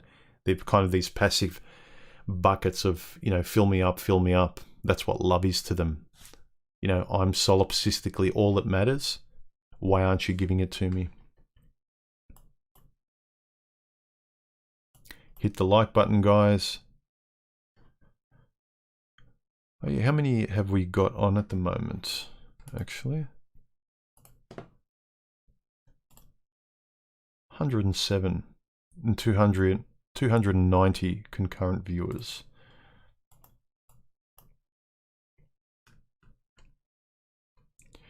Lucid Dream Migtail question. Have you heard the expression, I understand it at an intellectual level, but not an emotional level, or vice versa? Yeah. It's someone who's more emotionally driven or someone who's got more of an intellectual curiosity. I think you've got those leanings of personality. Do you think that means we don't understand it in an abstract? Yeah, it's kind of, I've always liked the nice balance of had an interest in both, and where both can kind of dance, it's more interesting. But being a completely binary, very emotional person or a very cold, hard math kind of intellectual person, they both have their problems in terms of communicating. You really need to you need to find people that are like you, and you start getting to the ends of the bell curve on that. Somewhere in the middle is a better balance where you can dance between emotion. You have to have a good level of emotional literacy as well as logic and intellect too, I think. But, maybe I just find that interesting. Audio sounds great. Audio is good. Audio is fine. Okay, good. Because I heard a bit of a crackling and my my audio levels I've put just as they're tickling the red. So I'm hoping the red isn't distorting on your end.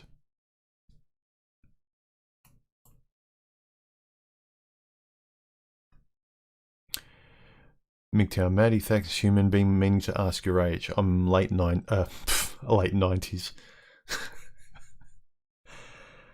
Yeah, I use oil of Ulan. I late 40s, sorry.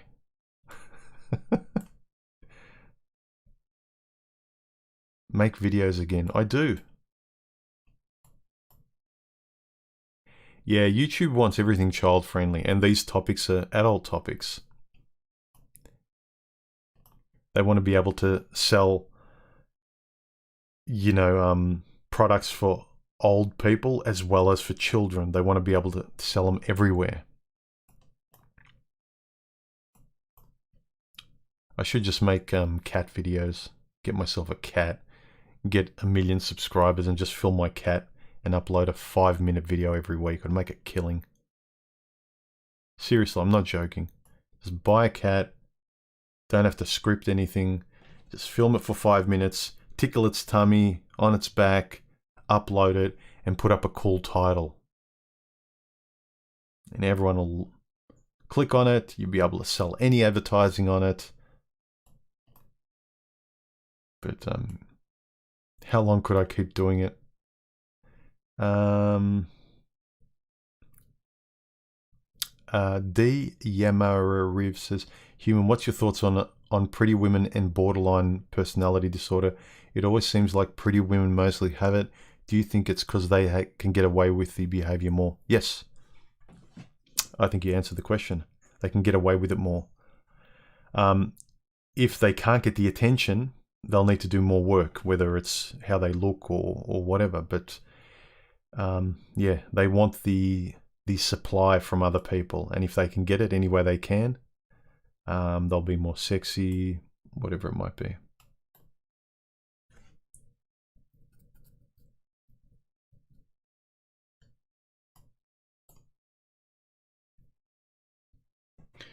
We've gone through all the comments from last video. BTF Film Media says, stuff looking for a woman. Look for a person who happens to be a woman. Yes. Don't waste your time looking for women. If you want them, look for a human being who just happens to be a woman. That's a good way of looking at things. And from my friend Red Pill Mentor Tokyo channel, he says, I recently had a conversation with a guy and his girlfriend wherein he wanted to challenge my rationality for abstaining from getting involved in relationships. Regardless of the reason I would provide, for example, it would be personal preferences, health, diseases, etc., and legal, there was a complete reluctance to accept any of them, and a persistence in his essentially trying to win what he believes to be an argument with words. What the situation ultimately seemed to come down to was that he was faced with someone who indifferently did not value his way of life. Yes, when people don't validate your way of life, if you can't see it from another person's point of view, people can fight back. He says the only way he knows, and the one thing, i.e. a woman, what he seemed to value, which makes him uncomfortable. Mind you, this all took place at a bar where he still would frequent to pursue female validation. It would seem that many people who attempt to recreate themselves through other people around them, and maybe there is some deeply ingrained tribalistic aspect to this that allots one to the opportunity to maintain a sense of comfort. This may also be why so many people in general express disdain for men who abstain from social norms, such as frequently blinding chasing relationships. Yeah, it's kind of people who are more tribe-focused rather than individual-focused. They need the tribe of a woman or a relationship or the club or their community or their church. And I'm not saying there's anything wrong with that, but then when they can't see and they fight, there might be something in that it annoys them that you're not part of their team. I find them irritating. It's kind of like if you can't talk in exactly their way, if you don't speak like they do, if you're not the Borg mindset like they are, if you don't believe what they believe.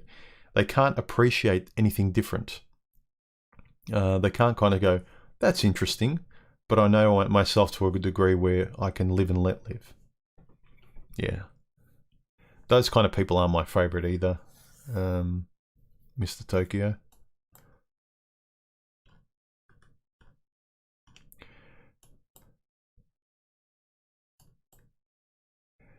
Braddles, good afternoon, human. Would you consider collaborating on a film or live event? Yeah, maybe, depending on what it was. If I thought I can contribute, or if mutual audiences between us would, I think, would benefit, and if I had the time. So a lot of factors, but I don't mind talking to people if it's kind of something mutually beneficial. So it depends on the topic, the whatever.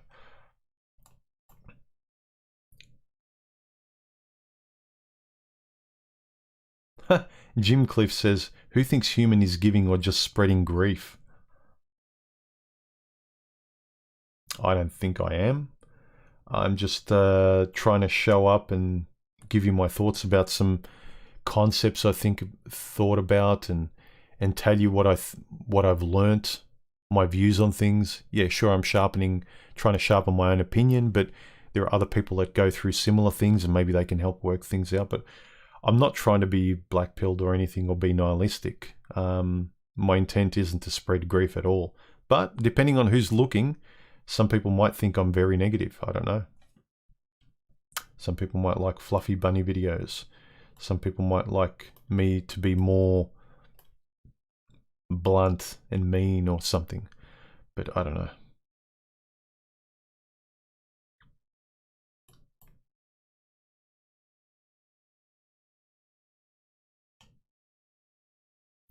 Nikos says, you are my last real guy friend I have. I have lost all of mine to marriage.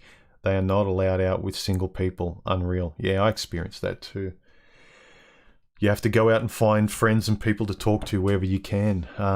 Yeah, when a lot of my friends got married, especially in the early years where, you know, they're having babies, it's all about that. And wives protect their husbands from any single friends, because that's the most vulnerable moment, I think.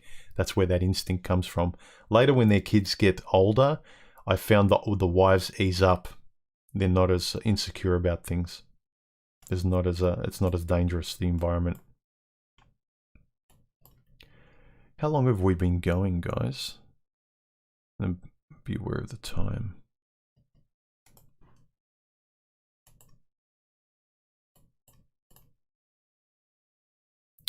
I've been going for just under 2 hours. Let's start hitting the home stretch, people. Any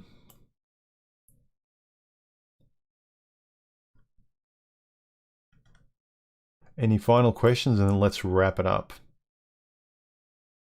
Richard says, human, get a Maine Coon cat. They are cool. Yeah, I've seen them. They're pretty big, aren't they? They do look cool.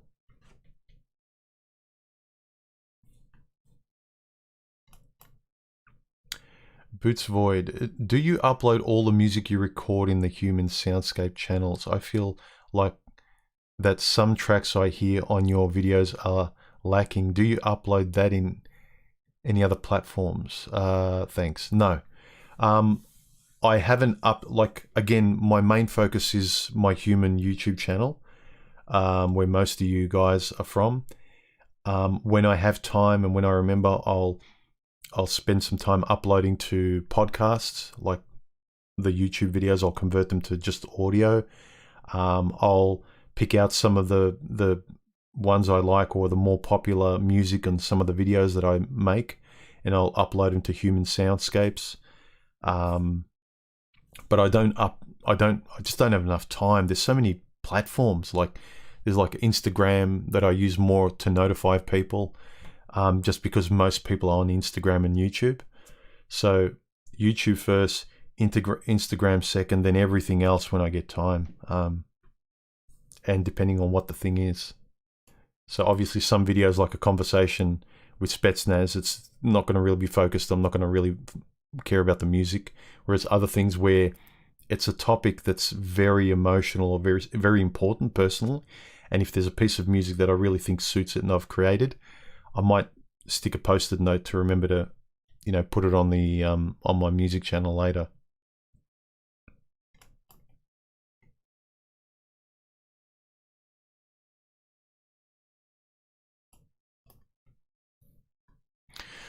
Alright guys, if there's no more questions, let's wrap it up. It was a good one.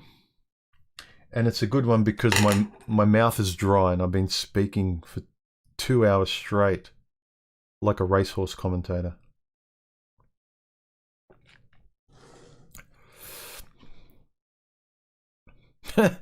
Jim says human is cool, black pill. I don't think so. Spec Ops laughed as well. Any great MGTOW movie recommendations? 1984 Dad is a good one. I would recommend Revolver or Peaceful Warrior. But they're more thinking movies.